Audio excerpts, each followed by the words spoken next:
Hello and welcome. It's great to have you here with us on Mums at the Table. I hope you've had a really nice break and are ready to go full swing into that new school year.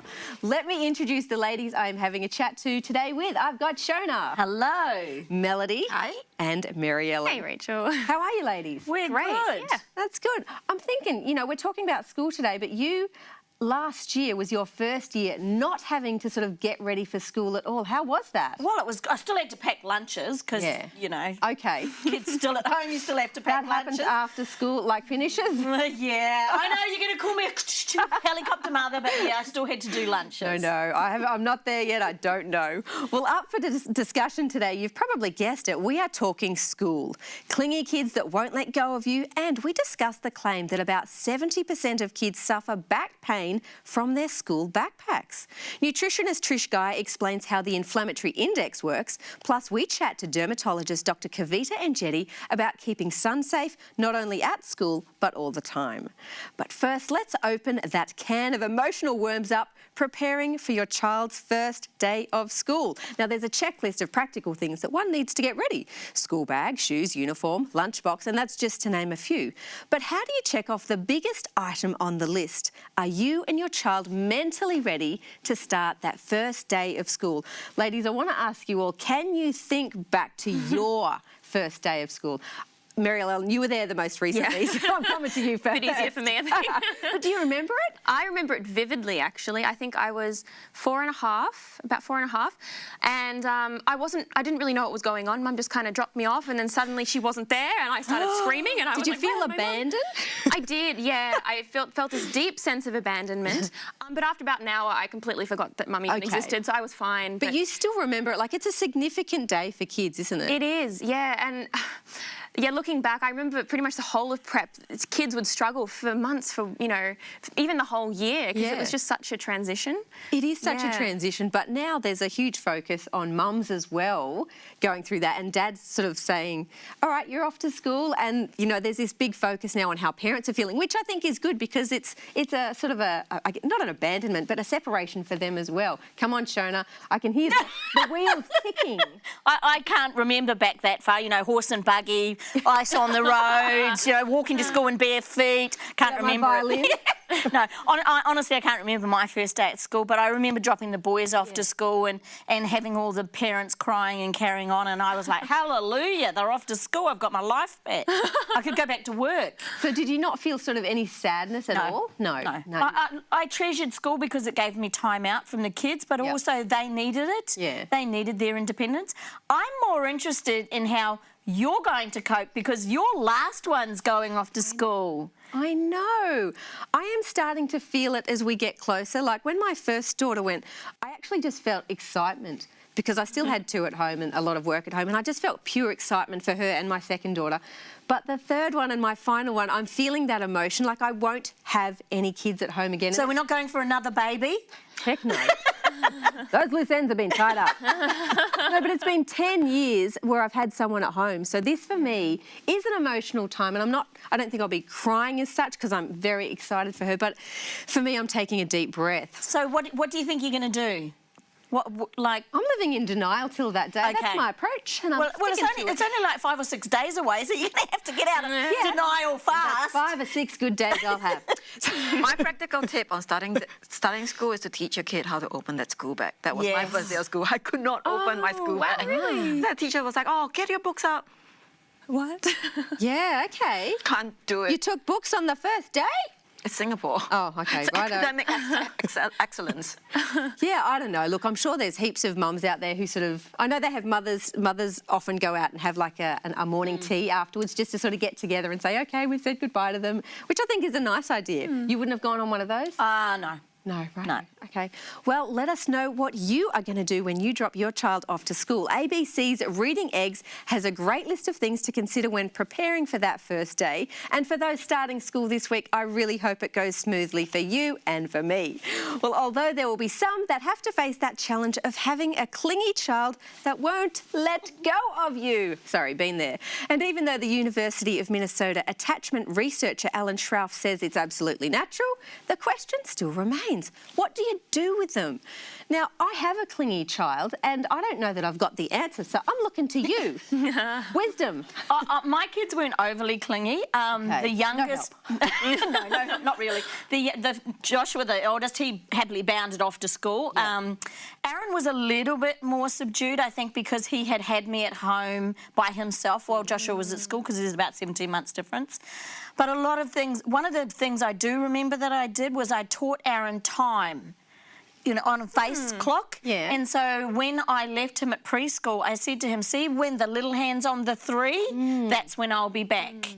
And so the teacher said he would always be looking at the clock, but at least he knew I was going to come back. Looking for that reliability. Yes. But it sounds like it's like, you know, all day at school, he won't be listening to the teacher, who just be like looking at him. No, I don't think he was like that. But yeah, she said he did look at the clock to see, is Mummy coming yet? Is Mummy coming yet? That's a suggestion I've heard from preschool teachers as well. How do you go with Elliot and daycare? Because you have to drop him off there. Well, it's not just school kids. That's going to be happening very, very soon, and I'm very interested to find out how it goes. Because Elliot at this stage, he's mostly independent, but he'll go through stages where he's super clingy, and so I'm hoping that he's gonna be at his independent stage when we drop So him off for the first time. does he spend time away from you or your husband at the moment? Like, can you prepare him? Not a lot. That's the problem. But yeah, we try to prepare him and try to talk to him and try to tell him, you know, prep him mentally for it. But you know, we'll find out in a few days when he starts. He's 2, so how prepared can you sort of get them? Just don't do what Mary Ellen's parents did and sneak out. Abandon me forever. Yes, I have been told not to do that. That's apparently a no-no. Let them. Yeah, so my second one, my first was fine, no problems. I'm not anticipating any issues with my third. It was my second. And in preschool, for the 2 years she went there, she was very clingy, really hard to sort of let her go. And I would say to her when she'd come home, I'd be like, sweetie, you don't actually have to go to preschool. Like, if it's so bad, you don't have to go. And she'd be like, no, I love it. So it was literally that sort of separation and anxiety that she had. And so when she started school, I'm like, heck, what are we going to do? And my trick, and I don't know if it worked or not because she's still clingy, is I would stay there until the bell went, until she went in, so that she felt like I wasn't abandoning her. It felt like she would walk away from me. We did that as well with Joshua for school. And I remember one day, friends of mine who became friends through Joshua's friend, he turned round to the parents of the little boy and said, is it 10 o'clock? And the parents went, yes, it's after 10. And he said, my mummy said no big people allowed here after 10 o'clock, only teachers. We became the best of friends after that. No problem. No problems. See, I've seen teachers have to sort of peel the kids off the parents because they've got to go to work. Like, not all parents have the luxury of staying as I did. So some parents have to race off to work or to an appointment. And it's really heartbreaking. But I think the comfort that you can take in the fact is that, you know, usually, half an hour after, they'll forget. They're fine. Exactly. They've moved on. Yeah. Something I'm really interested in, and I know we're running out of time, but in my family, I was the clingiest child. But now that I'm older, I'm the least clingy of my siblings. So my sisters like to be at home and like to have mum around, but I'm like, oh, see you later. It's that abandonment. Maybe I have attachment issues. But I was just going to say quickly, when did that kick in? 16. Well, what are your tips to help a clingy child move forward independently? Share your ideas with us on Facebook. We'd love to hear from you. But if there was ever a good reason to hang on or just hang around, it's for Gia and Olive in the kitchen. Today they are making mac and cheese. Today we're making mac and cheese. We're bringing mac and cheese back, but we're making a healthy mac and cheese, aren't we? This is the best macaroni and cheese, and your kids are going to love it. So it's very simple. It calls for chopped potato, chopped carrot, and chopped onion, just roughly chopped. I put it in a pot with some water and I boil it until it's really soft. Once it's soft, you just turn the heat off, and that's where you start with the blender. So we've got cashews. That's going to make your sauce creamy, like cheese flavoury. Actually, no, it doesn't bring the flavour, it just makes it creamy. But what we've got here, we've got onion powder, we've got garlic powder, and just some salt. And that onion powder and garlic powder is what really does make it taste like cheesy. So you can actually add more as you go. Like you can taste test and make more, add more to it to make it more cheesy. And this is, and we have spoken about this in the past, it's just nutritional yeast flakes, and you can buy it at any supermarket now in the health food section or at your health shop. It's got vitamin B12 in it, which a lot of people that are whole food plant-based don't get off, so they use that. And that's all we need. Now we're just gonna try to do this without making a huge mess. This is my boiled veg and the water. Oh. So that's the carrots, as you can see, the potatoes and the onion all in the blender.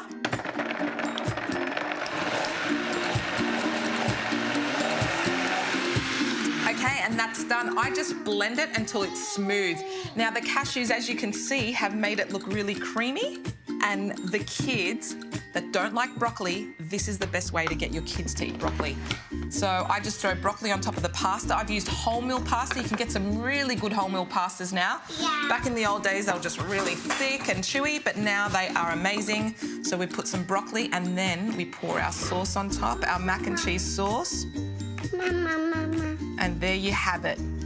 The best mac and cheese. Do you guys want to try some? Olive, do you want to try some? Oh, that looks awesome. Get you some too, Mama. I know you love pasta. Is that good? Yeah, that's your favourite, I know. How about some broccoli with the sauce? I know how much you love it.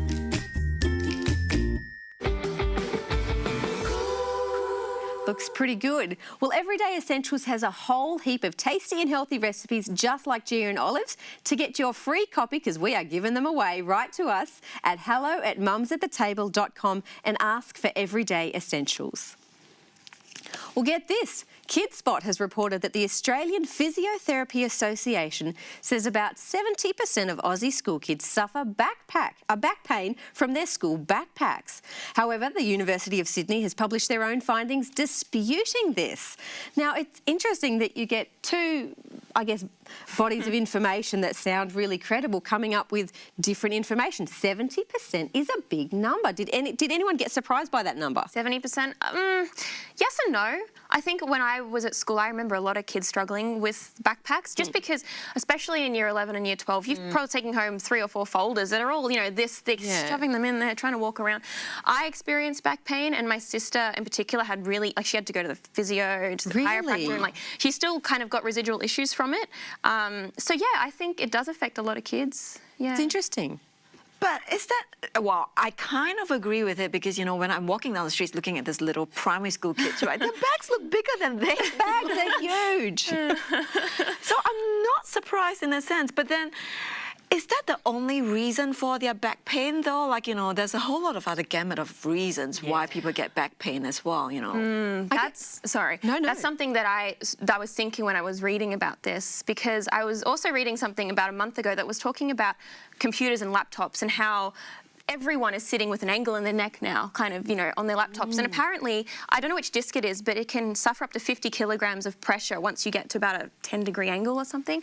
So I'm not surprised if there are other factors. Could it be posture? Could it be school chairs? Could it be something else? Desks the wrong height, all kinds of things, I think so. I mean, we've all got a lot more wisdom now about standing at desks and not sitting for so long. And you know, I remember a story. Gary used to drive a bus for one of the schools in Sydney, and he said, you know, the little children, like you were saying with their backpacks, couldn't even get them off. And he'd said, you know, they'd sit on the chairs on the bus and 3 o'clock in the afternoon they'd fall asleep and he'd go around a corner and they'd fall off. So, bless them. You know, like, it's the backpacks probably are too full for the little kids. And I agree, for HSC, like Aaron didn't have a laptop or whatever, so he had a lot of books. Yeah, and as you get older, you are using a lot more books. And I guess at that younger stage where my kids are at, I'm like, I asked my girls, I'm like, do your school bags hurt? They're like, no. But they sort of go from the door to the bus, go on the bus, get off, go to school. And so there's a lot of kids that catch the bus or the train or get dropped to school. How long do you have to be carrying those things for them to start hurting? Yeah, I remember saying to my boys, do you want me to get one of those bags that have got wheels on it? They said, do you want us to come home with the bag? Coolest mum ever. What do you do, though, when you get these bodies of information from two credible sources and they say completely different things, though? Like, how does a parent respond to that? I think you have to ask the child. Yeah. Yeah. But again, you know, is it the backpack? And as you say, Mel, is it something else? So maybe your child has a different experience. Let us know. We would love to hear. How much weight does this topic carry for you? Well, let us know if you think your child's school backpack is too heavy for them. Now, something else many of us carry around but shouldn't is inflammation in our bodies. Our very experienced nutritionist Trish Guy is here to tell you all about the inflammatory index. Hi, I'm Gia, and here's Trish, a dietitian Gia. from Sanitarium. How are you? I'm well. How are you? Good, welcome, and thank you for coming today. I know we've heard a lot about glycemic index, but we haven't heard much about inflammatory index. And what is that? And yeah, what is that? Well, inflammation is actually, you know, when we cut ourselves or we might get an insect sting, we see a red spot, and that's our body producing an inflammatory reaction to deal with something that shouldn't be there. But what we're also discovering is that inflammation or low levels of inflammation can be present in our bodies, but Internally. but we can't actually feel it. Wow. And what researchers are discovering is that this continual low level of inflammation in our body that we can't feel over a period of time is probably one of the underlying causes of various chronic diseases like heart disease, diabetes, you know, some certain types of cancers as well. So it's really important to be aware about inflammation in the body and what foods can actually cause that inflammation and what you can do to reduce that inflammation. So that's what's dangerous. Yeah, so some researchers recently from Spain actually measured the inflammation level of around about 20,000 people in their study. They measured the inflammation level of their diets and they used the inflammation index. So the higher the index, the more inflammation their diet produced. So that's how they measure it. Yeah, so what they found that people who had a high inflammation index in their diet were more likely to get and die from diseases and have a higher mortality rate overall compared to people who ate a diet of a lower inflammatory index. And not surprisingly, the Mediterranean diet actually came out as having a really low level of inflammation. What foods lower inflammation in the body? Yep. So that what can we do to change that? Yep. You know, and can we reverse it? Yeah. Well, certainly foods that probably cause more inflammation are things like red meats, as well as a lot of highly processed foods, refined foods, foods with lots of sugar, sugary drinks, etc. Stuff we love. And other lifestyle factors, like smoking and alcohol. So changing those and eating more plant foods particularly can actually lower the inflammation in our bodies. So just a variety of wholesome, colourful, delicious plant foods as the basis of your diet will help lower the inflammation in your body. So, you know, lots of legumes. Most Australians need to eat so much more legumes, actually need to eat legumes. I know, we don't eat enough, do we? A lot of people don't eat them at all. So including more legumes in our diets, choosing whole grains varieties of breads and breakfast cereals over more refined varieties is really important. And, 5 servings of colourful vegetables and 2 serves of delicious fruits. Yeah, eating a variety of these foods. And this can reverse the damage? It can reduce the inflammation, definitely, and keep and just reduce our risk of chronic diseases overall. But, nuts as well, and of course whole grains have lots of nutrients in them that help keep the inflammation down. Such good information, because you never hear about inflammatory index, and I think it's so important that we take care of our bodies. Absolutely. And I guess... And realise that, what we're eating on a daily basis we may not feel is harming us or helping us, but it actually is. Because you can see it on the skin if you get inflammation, but internally you can't see it. Thank you so much for this great information. I really enjoy listening to you.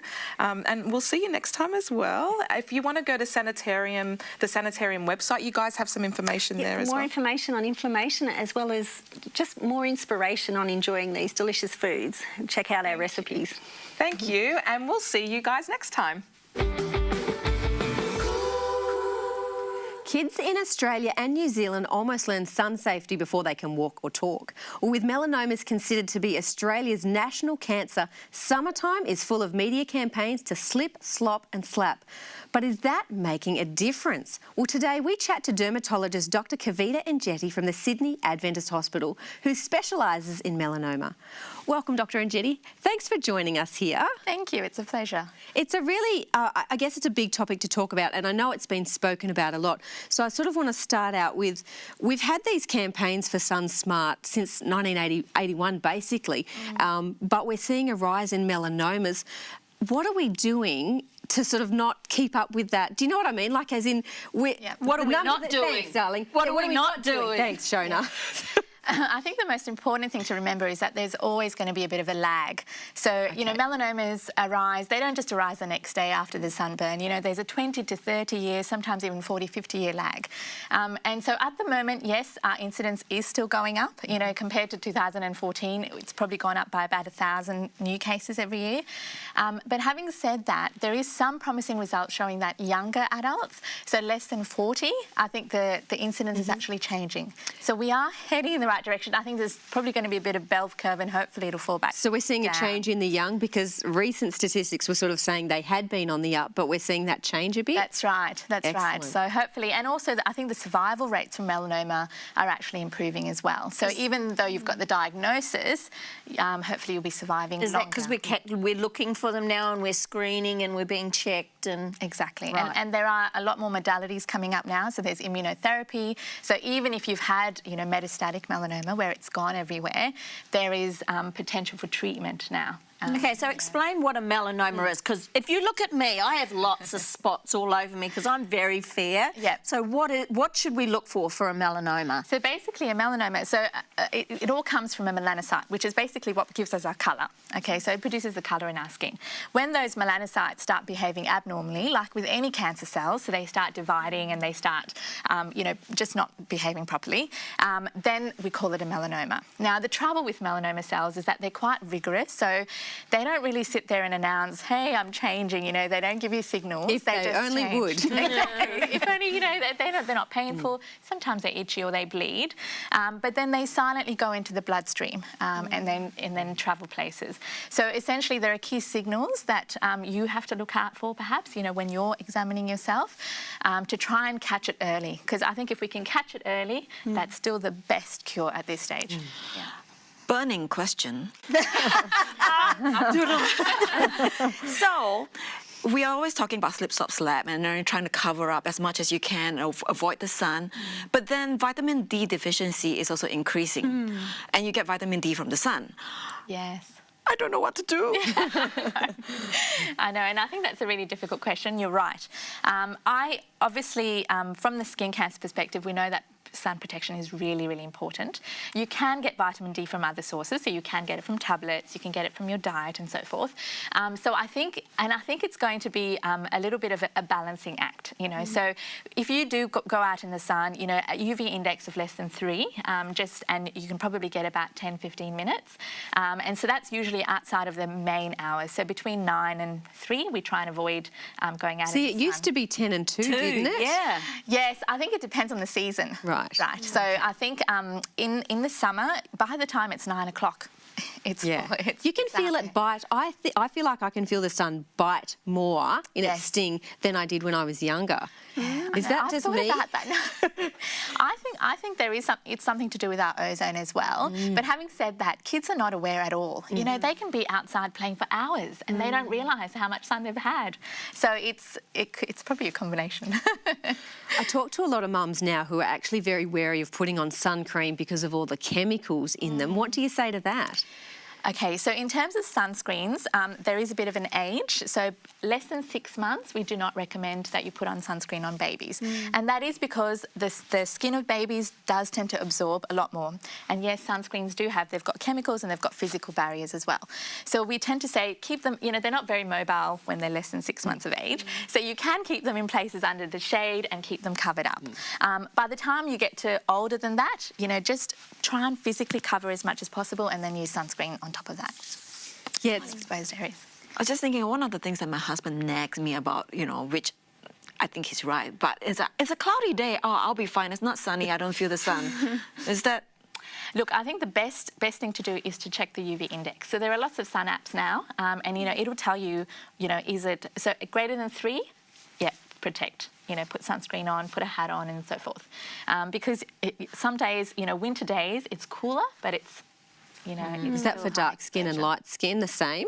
The thresholds are different. White here, I'm always having to cover up. I'm with Shona. I know. We don't even go outside. Oh, sun's out, going back in. So there are different thresholds. But having said that, if you've got slightly darker skin, I think you do end up staying out there a lot longer. And so therefore you are actually exposing yourself in terms of the amount of sun. You're actually getting Hold more on, sun. hold on. Can you just say that again down the barrel of the camera so that my 20-year-old son, who puts coconut oil on, can hear you? That's right. So, your lifetime exposure is a lot more because you can tolerate it. If you burn the minute you go out, you're going to be so much more cautious and you're going to cover up and you're going to be... So your actually lifetime exposure is going to be less. I mean, yeah, provided you're not the type that keeps wanting to get burnt, it's going to be less, so yes. How often should we get checked, I guess, with our skin? I think it very much depends on your family history, your history of exposure to the sun, whether you spend a lot of time outdoors with work or with hobbies and things like that. So there's no set answer.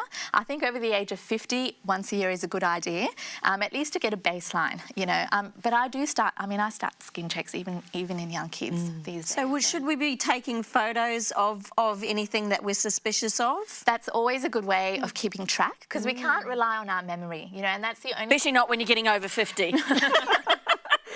So exactly. So that's the only way. And get your partner to have a look at your back or, have a double mirror where you can try and see, because otherwise it's hard. For the sake of being cautious, what actually is the youngest age you've seen skin cancer present itself in people? I've had a boy who's been 7 years who's had a melanoma. 7 years old. So obviously there are other factors at play at that point. Yeah. So there isn't a set time period that we need to, say you should start getting checked. But it can start very, very early. So I think as a parent, you've just got to try and see if you can look out at your kids' moles, just get a general idea of where they are, what they're doing, and if they will grow as the child grows, and that's fine. But if they grow out of proportion, if you get 2 or more colours, then, we need to get it checked. Yeah, the good thing is you've got schools now who are also really conscious and they're putting hats on the kids and making sure that the uniforms are sort of a bit more sun-friendly. And at our school, it's if you don't have a hat, you don't play. Yes. That's been around for a long time. Okay, so I'm showing my age. Oh, look, I think it's a great message. I think it's one that we probably still need to continue to talk about because no one wants to see those numbers rising. No, that's right. And I think where we perhaps are losing out a little bit is in our high school kids because in the primary school it's enforced. In the high school it's up to the children generally. They leave the responsibility and you've got boys who are, out there playing sports and they forget to put on sunscreen, and the halfway point and cover up and, and wear hats. So... Well, no, we keep the message going. Thank you so much for joining us and sharing that information. Really appreciate that. Thank you. Thank you, ladies. Have a good week putting your daughter to school. I know, help me. Have a great week. I hope everything goes really smoothly for you as well. We will see you next time. Bye.